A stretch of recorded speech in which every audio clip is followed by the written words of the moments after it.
हे नमस्कार मित्रांनो, मी अनिकेत साटम तुमचं भरपूर वर्षाने स्वागत करतो माझ्या यूट्यूब चॅनलवरती। मित्रांनो, भरपूर वर्षाने ह्याच्यासाठी बोललो की गेली 5 वर्ष मी एकही व्हिडिओ माझ्या यूट्यूबच्या चॅनलवरती टाकला नव्हता। तर मित्रांनो, तुम्हाला आठवत असेल की 2021 मध्ये माझ्या दारोम तराळे गावामध्ये आमच्या ग्रामदैवताचं म्हणजे सिद्धेश्वराच्या मंदिराचा जीर्णोद्धार झाला होता आणि त्याचाच व्हिडिओ मी तुमच्यासमोर सादर केला होता आणि तुम्हाला तो व्हिडिओ भरपूर आवडला होता। तर मित्रांनो, आजही तशीच काहीशी वेळ आहे, म्हणजे जीर्णोद्धार नाही होणार आहे, पण आमचं जे पावणादेवीचं मंदिर आहे त्या मंदिराचं नूतनीकरण आणि कलशरोहण सोहळा आज प्रारंभ होणार आहे। आणि त्या प्रारंभाच्या निमित्तानेच मी तुम्हाला आज घेऊन आलो आहे माझ्या गावी तराळेमध्ये। आणि मागे बघा असाल माझं घर आहे मागे, आणि या घराच्या बाहेरनंच मी ही व्लॉगिंग सुरू केली आहे। तर मित्रांनो, आता मी तुम्हाला घेऊन जाणार आहे माझ्या पावणादेवीच्या मंदिरामध्ये, जिकडे हा दुर्मिळ आणि तुमच्या डोळ्याची पारणं फेडणारा सोहळा सुरू होणार आहे, कलशरोहण सोहळा। तर आज दिवस पहिला आहे, म्हणजे प्रारंभापासून अगदी उत्तरार्धापर्यंत कलशरोहणाच्या सोहळ्यानिमित्त जे काही कार्यक्रम होणार आहेत ते सगळे कार्यक्रम मी तुम्हाला माझ्या यूट्यूबच्या माध्यमातून दाखवणार आहे। तर मित्रांनो, आता तुम्ही फक्त एकच काम करायचं आहे, व्हिडिओ सुरू होण्याच्या आधी माझ्या चॅनलला सबस्क्राईब करायचं आहे, कारण की आज आहे कलशाची मिरवणूक आणि कलशाची मिरवणूक थोड्याच वेळात सुरू होणार आहे गावातनं। हा कलश पूर्ण गावामध्ये फिरणार आहे। दुसऱ्या दिवशी कलशाची संपूर्ण धार्मिक विधी होणार आहेत आणि तिसऱ्या दिवशी आपले जे शंकराचार्य आहेत त्यांच्या हस्ते हा कलशरोहण सोहळा पूर्ण होणार आहे। तर ह्या 3 दिवसाचा संपूर्ण जी काही धमालमस्ती होणार आहे, जे काय सगळे कार्यक्रम होणार आहेत ते सगळे कार्यक्रम मी तुम्हाला माझ्या यूट्यूबच्या माध्यमातून दाखवणार आहे। आणि मी आशा बाळगतो की जसा 2021 मध्ये जीर्णोद्धाराचा व्हिडिओ तुम्हाला आवडला होता, असाच हा नूतनीकरणाचा व्हिडिओ पण तुम्हाला आवडणार आहे। तर सुरू करूया, जास्त वेळ नाही घालवायचा, आपण डायरेक्टली जाऊया मंदिराच्या दिशेने आणि पाहूया की काय काय तयारी होते ते। चला तर मग माझ्याबरोबर। तर हा जो रस्ता आहे तुम्हाला ओळखीचा असेल, हा रस्ता आमचा जातो रामदेव सिद्धेश्वराच्या मंदिराजवळ आणि त्याच्याच पुढे आपल्याला वाळ क्रॉस करून पावणादेवीच्या मंदिरात जायचं आहे, जिकडेच आता हा आजचा ह्या वर्षीचा कार्यक्रम होणार आहे। आता मी येऊन पोचलो आहे आपल्या सिद्धेश्वर मंदिराजवळ। म्हणजे तुम्ही जर विचाराल की तुझं गावातलं सर्वात असं आवडतं ठिकाण कोणतं आहे, तर माझं सर्वात आवडतं ठिकाण हे सिद्धेश्वराचं मंदिर आहे, कारण की इकडचा आजूबाजूचा परिसर एवढा शांत आणि समृद्ध करणारा आहे, प्रसन्न करणारा आहे। तर इकडे आल्यानंतर असं वाटतं की तुमच्या डोक्यावरचं जे काही कामाचं ओझं असतं, नाहीतर तुम्ही जे काही विचार करता ते सगळे विचार इकडे वॅनिश होऊन जातात। आपण जाऊया आतमध्ये, पहिल्यांदा पाया पडूया आणि त्याच्यानंतर मग पुढे पावणादेवी जाऊया। चला तर मग आतमध्ये जाऊया आपण।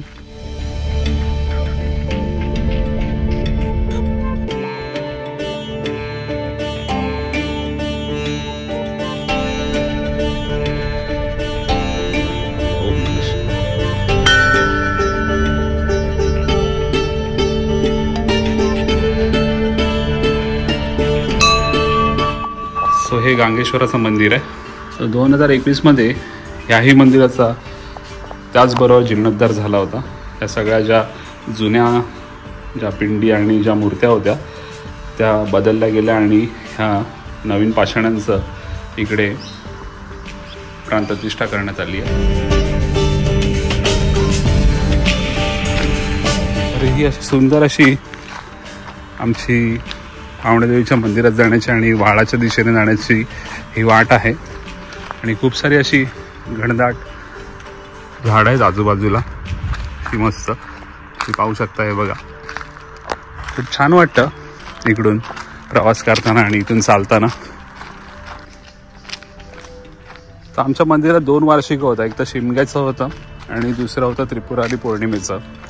तर जेव्हा पालखी रात्रीची ह्याच वाटेने जाते जी पावणादेवीच्या मंदिरात जाते, म्हणजे इकडून जेव्हा पालखीची सुरुवात होते मंदिरातनं, तेव्हा ह्याच वाटेने ती पावणादेवीच्या मंदिरात जाते।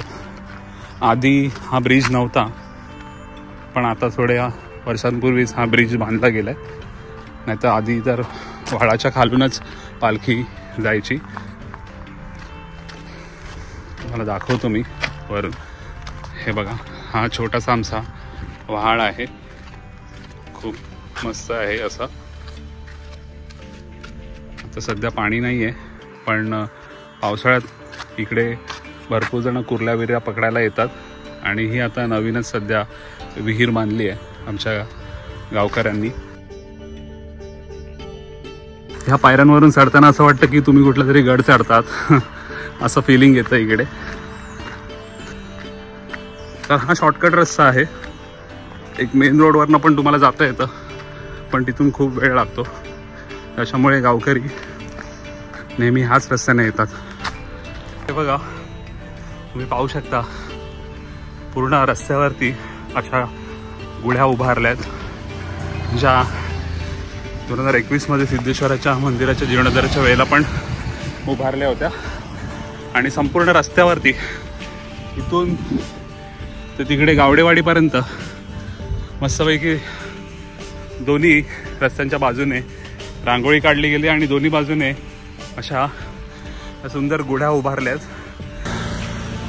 हा जो समोर रस्ता दिसतोय तो तळ्यावरनं येतो आणि सरळ विजयदुर्ग दिशेने जातो. तर हा तरळे विजयदुर्ग मार्ग आहे, हायवे. आणि ह्याच मार्गाच्या मधोमध हे आमचं पावणादेवीचं मंदिर आहे सुंदर. तर हा रथ पण सजलेला आहे इकडे.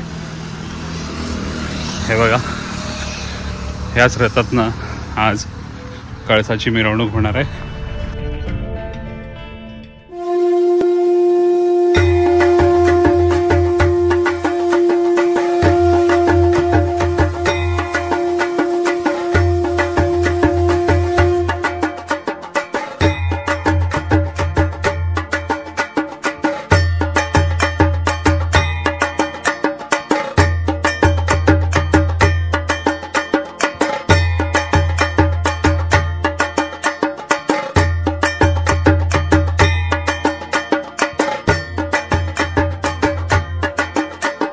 मंडळी, हा आहे आपल्या पावणादेवी मातेच्या मंदिराचा कळस आणि ही आमची ग्रामदैवत पावणादेवी. आता थोड्याच वेळात मंदिरातील पुजारीच म्हणजेच गुरुवांकडून गारणं घातलं जाईल आणि त्याचबरोबर कळसाची मिरवणूक प्रस्थान करेल प्रत्येक वाडीवाडीत.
आता आपला कळस जो आहे पावणादेवी मंदिराचा तो आता सिद्धेश्वर मंदिरात आलाय. तुम्ही पाहू शकता.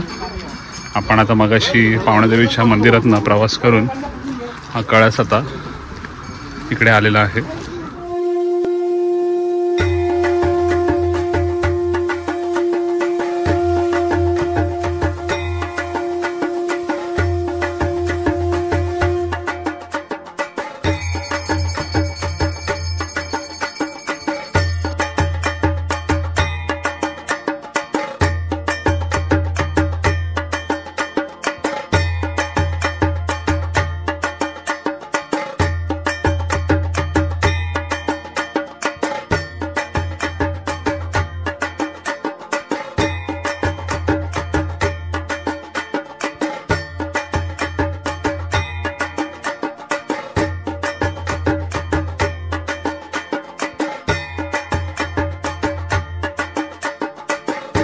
तर आता आपण पाहिलंच असेल की कळसाची मिरवणूक ही सिद्धेश्वर मंदिरात येऊन थांबलेली आहे. तिकडे पूजा अर्चा झालेली आहे आणि आता तिथून परत प्रस्थान करून ती मधल्यावाडीत करत करत जुना चावट्यावरती पोहोचेल आणि जुना चावट्यावरनं ती मावळतवाडीला थांबणार आहे. तिकडे आपल्या गावातील सुहासिनी त्याची आरती करतील आणि ढोल ताशांच्या गजरात मस्तपैकी नाचगाणी होणार आहेत आणि त्याच्यानंतर ही मिरवणूक परत आमच्या गावातील जुन्या चव्हाट्यावरती जाईल. तिकडेही अशाच पद्धतीने आरती आणि ह्या सगळ्या गोष्टी होतील. आणि मग असंच करत करत आपली ही कळसाची मिरवणूक आजच्या दिवशी परत स्थानपन्न होणार पावण्यादेवीच्या मंदिरात.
शुभ सकाळ मित्रांनो. आज कलशश्रवण सोहळ्याचा दुसरा दिवस आहे आणि काल तुम्ही पाहिलंच असेल की कलशाची मिरवणूक संपूर्ण गावात आपल्या फिरली. मस्त सगळ्या तरुणांनी आम्ही धमाल मस्ती केली, नाचले, भरपूर काय काय केलं. आज दुसरा दिवस आहे आणि आज सगळे पारंपरिक कार्यक्रम होणार आहेत मंदिरात आणि दुपारी महाप्रसादाचं आयोजन केलेलं आहे. चला तर मग आपण जाऊया आता मंदिरात आणि काय काय कार्यक्रम सुरू होत आहेत ते पाहूया आपण.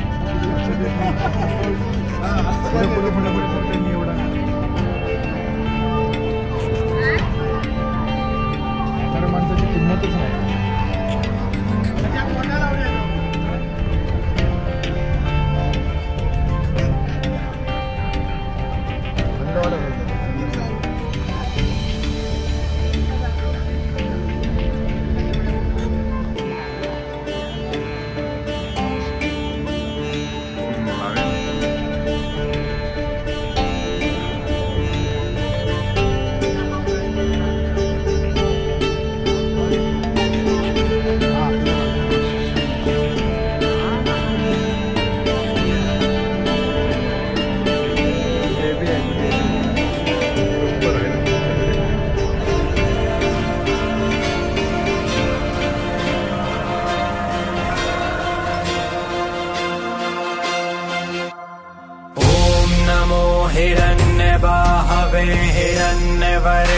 वर्णाय हिरण्यरूपाय हिरण्यपतये अम्बिकापतये उमापतये पशुपतये नमो नमः।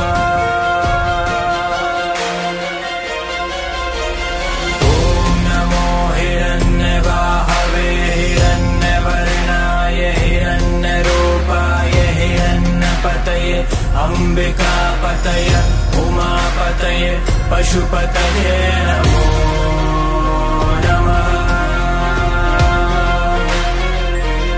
ॐ नमो हिरण्यबाहवे हिरण्यवर्णाय हिरण्यरूपाय हिरण्यपतये अम्बिकापतये उमापतये पशुपतये नमो नमः।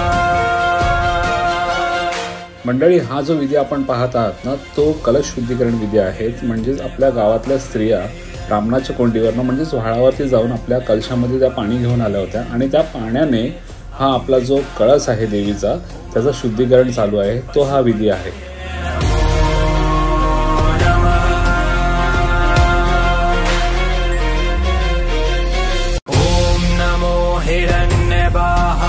हिरण्यवर्णाय हिरण्यरूपाय हिरण्यपतये अम्बिकापतये उमापतये पशुपतये नमो नमः। ॐ नमो हिरण्यबाहवे हिरण्यवर्णाय हिरण्यरूपाय हिरण्यपतये अम्बिकापतये उमापतये पशुपतये नमो नमः। श्री राम जय राम जय जय राम, श्री राम जय राम जय जय राम, श्री राम जय राम जय जय राम, श्री राम जय राम जय जय राम, श्री राम जय राम जय जय राम, श्री राम जय राम जय जय राम, श्री राम जय राम जय जय राम, श्री राम जय राम जय जय राम, श्री राम जय राम जय जय राम, श्री राम जय राम जय जय राम। तर मंडळी, सांगायचा मुद्दा एवढाच, मंदिर आपण बांधली म्हणजे झाले नाहीत बघा. कारण काय आहे बघा, एक थोडंसं ऐकण्यासारखं आहे बघा. मुसलमानाचं 5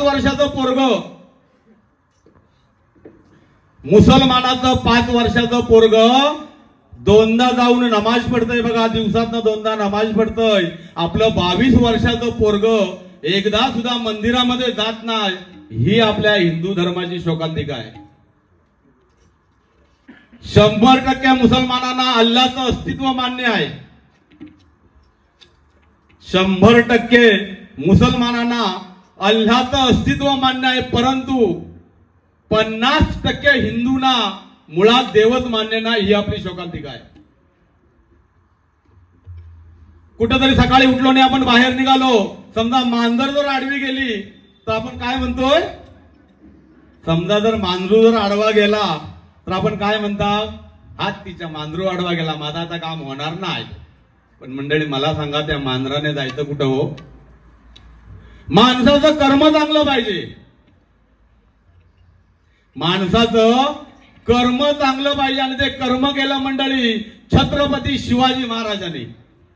आणि म्हणून आज अरबी समुद्रामध्ये 1000 फूट उंचीचा त्यांचा पुतळा बांधला जातो. एकदा जोरदार टाळ्या वाजवा त्या छत्रपती शिवाजी महाराजांसाठी. आणि शिवाजी महाराज होते म्हणून आज आपण हे सगळे कार्यक्रम करतोय. फक्त 50 ते 51 वर्ष तो माणूस जगला. आपला राजा 50 ते 51 वर्ष जगला, पण काय करून गेला हो? आणखी जर 5 वर्षात जर जगतात ना शिवाजी महाराज, तर परिस्थिती याची वेगळी होती. मी सांगतोय तुम्हाला बघा. प्रत्येक गावात प्रत्येक देवतांची मंदिरे आहेत, परंतु छत्रपती शिवाजी महाराजांचं अजून मंदिर निर्माण झालेलं नाही. परंतु काय झालंय? प्रत्येकाच्या हृदयामध्ये छत्रपती शिवाजी महाराज आहेत. म्हणून काय म्हटलंय? जय भवानी, जय शिवाजी, जय भवानी, जय शिवाजी, हर हर महादेव. अंबाबाई भवानी आई, अंबाबाई भवानी आई, अंबाबाई भवानी आई, अंबाबाई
हे नमस्कार मित्रमंडळी, आणि माझ्याबरोबर आहे मोंटो. आज तिसरा दिवस आहे आपल्या कलशश्रवण सोहळ्याचा.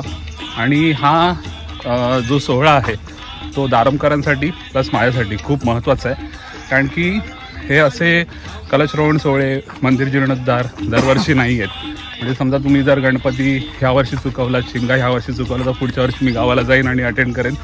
तर असे हे सोहळे नाही आहेत ज्या तुम्ही दरवर्षी साजरे करू शकता. तर आज दारमकरांसाठी प्लस माझ्यासाठी खूप महत्त्वाचा दिवस आहे आणि खूप आनंदाचा दिवस आहे.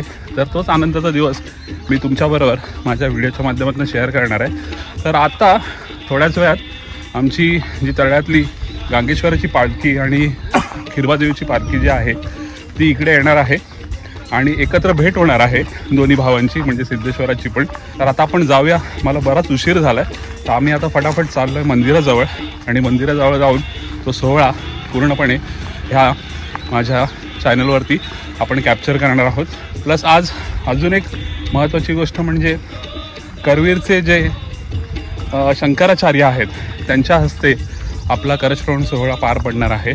तर खूप असा दुर्मिळ आणि खूप असा आनंददायी वातावरण आज या दारम गावात तुम्हाला पाहायला मिळणार आहे. चला माझ्याबरोबर पाहूया आजचा हा कलशश्रवण सोहळा.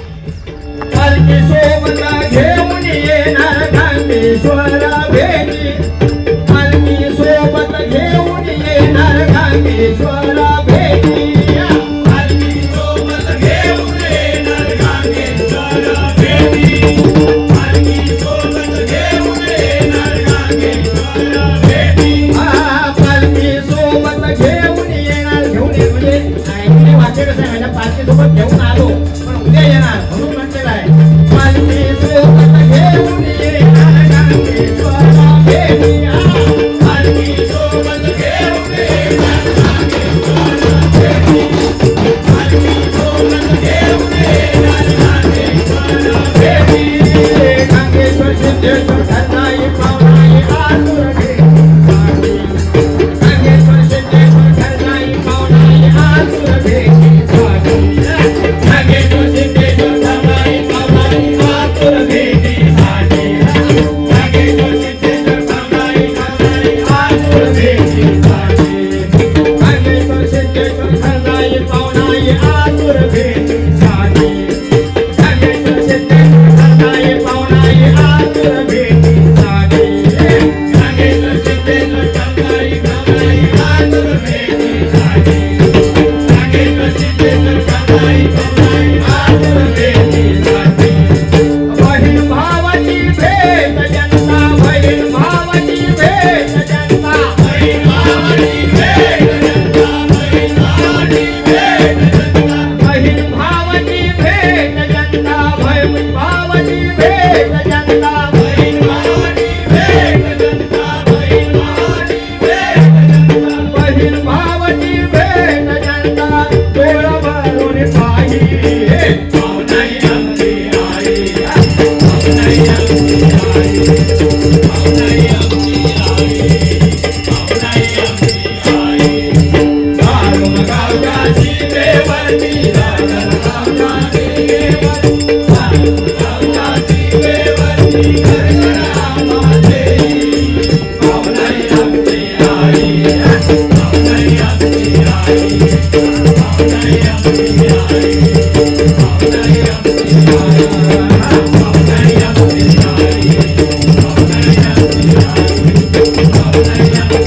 आई, पावनाई आमची आई.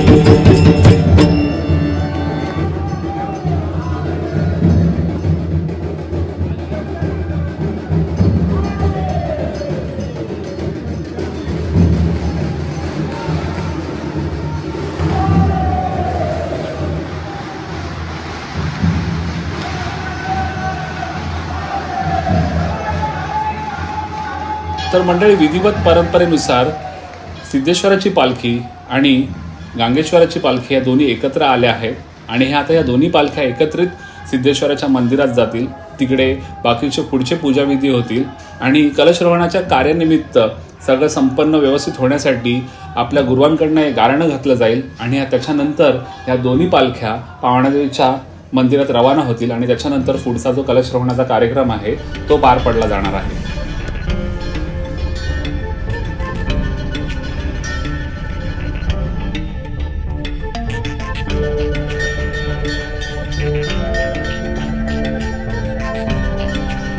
बाबा गणेश समर्थ महाराजा देव आम्ही अज्ञान लेकरा गावचे 12-5 लढे घरला पाय ठेवलेला मान्य करून घे. देव एकरूप हो. कुशी मारून मटी रचला आकार काढला गावचो मर्याद जोडला महापुरुषाक राजी कर खोटा आवरला खोटा आवरूकला सत्याचो देव उभो करून दोन देव एक मतान एक विचारांच्या समोर गेलेले तीच गावाची एकी आणि एक मत देव त्याची गळाभेट झाली मागा प्रमाण चालू ठेव. त्याच्यात काय असत तर त्याच्याकडे पाठवून त्याची काय काही कर्तव्य असतात त्या दोघांनी मिळून पायाखाली घालून माझ्या दोन्ही गावची बाळगोपाळा तुझ्याकडे विनंती केलेली आहे. 2 रूप एकमेकांच्या एका मतात त्या पूर्वमंडळाकडे जात त्या ठिकाणी जय सांपून हो त्या पूर्वमने तो कार्यक्रम आरंभला नेहमीपणे पार पाडून माझ्या असलेल्या सगळ्या बाळगोपाळा तिडा करणारो धन करणारो करणारो मर्याद बोलणारो बघून जीवाची लेखा त्यांना पोटाळांनी बरा कर रे बाबा.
नमस्कार मित्रांनो, 2021 मध्ये आता माझ्याबरोबर माझा मावशीचा मुलगा मोंटू पण आहे. मी तुम्हाला सांगतो की 2021 मे महिन्यामध्ये सिद्धेश्वर मंदिराचा जीर्णोद्धार आणि बरोबर 5 वर्षांनी म्हणजे आज 31 जानेवारी 2025 आजच्या दिवशी पावणेदेवी मंदिराचा कलशरोहण सोहळा आणि नूतनीकरण. ह्या 5 वर्षामध्ये दारम गावाने असे 2 मोठे दुर्मिळ सोहळे पाहिले. त्याचे भागीदार आम्ही दोघेही आहोत आणि तुम्हीसुद्धा आहात, कारण की व्हिडिओच्या माध्यमातून असेल किंवा प्रत्यक्षात असेल तुम्ही हे दोन्ही सोहळे अनुभवले असणार आणि त्याची ग्वाही पण तुम्ही मला दिली आहेत कमेंट सेक्शनमध्ये. करवीरच्या शंकराचार्यांच्या हस्ते जो कलशरोहण सोहळा पार पडला त्याच्या सगळ्यांचे भागीदार आपण झालेलो आहोत. तर मी माझ्या मावशीच्या मुलाला पण विचारेन त्याचा एक्सपिरियन्स कसा होता. काय बोलशील म्हणतो? मी जवळ गेली 14 वर्ष दारोमात आलं आणि माझं मावशीचं गाव असल्यामुळे मी या गावाशी निगडीत आहे. ओके, आणि हे 2 सोहळे म्हणजे मला पुन्हा या आयुष्यात पाहायला मिळणार नाही आणि खरं जे दुर्मिळ होते. म्हणजे याची डोळा म्हणतात ना, काही एक म्हण आहे, याची डोळा याची दही. ह्या जन्मात मला दोन्ही सोहळे बघायला मिळाले. मी खरंच ह्या आयुष्यात या सोहळ्यांसाठी मी देवाचे फार आभार मानतो आणि असेच दारुंगात माझी भेट होत राहो हीच इच्छा. कारण का या देवानं मला आणि या गावानं मला तसं बघायला गेलं तर भरपूर करते. बस एवढं सांगू. तर मित्रांनो, तेच आहे की याची डोळा याची देही. आपण ह्या सोहळ्याचे भागीदार झालो आहोत आणि खरंच आहे की हे दुर्मिळ सोहळे आहेत. हे दरवर्षी होत नाहीत. जसं मी तुम्हाला सकाळी पण म्हणालो की गणेश चतुर्थीचा कारणाने आपण सगळे चाकरमानी कधी कधी येतो कामानिमित्त, आपल्याला यायला जमत नाही. शिमग्याच्या निमित्तानं कधी कधी कामामुळे आपल्याला यायला जमत नाही, तर आपण सांगतो की चला पुढच्या वर्षी आपण अटेंड करूया. पण हे सोहळे हे आयुष्यातनं एकदाच होतात आणि त्या एकदाच होणाऱ्या ह्या सोहळ्यांचा आपण भागीदार बनलेलो आहोत. तर मी हा आपला जो कलशरवणाचा आणि नूतनीकरणाचा जो व्हिडिओ आहे आपला पावणादेवीच्या मंदिराचा, तो मी इथेच एंड करतोय. तुम्ही मला कमेंट सेक्शनमध्ये लिहून सांगा तुम्हाला हा व्हिडिओ कसा वाटला ते. तुमचा अभिप्राय मला कमेंट सेक्शनमध्ये द्या. आणि जे कोणी नवीन असतील त्यांनी चॅनलला सबस्क्राईब करायला विसरू नका. आणि मी तुम्हाला परत एकदा सांगेन की हा जर व्हिडिओ आवडला तर खरंच चॅनलला सबस्क्राईब पण करा आणि तुमच्या मित्रपरिवारामध्ये ही लिंक शेअर करा. मी असेच नवीन नवीन व्हिडिओ तुमच्यासमोर आणत राहीन. तोपर्यंत मी तुमची रजा घेतो.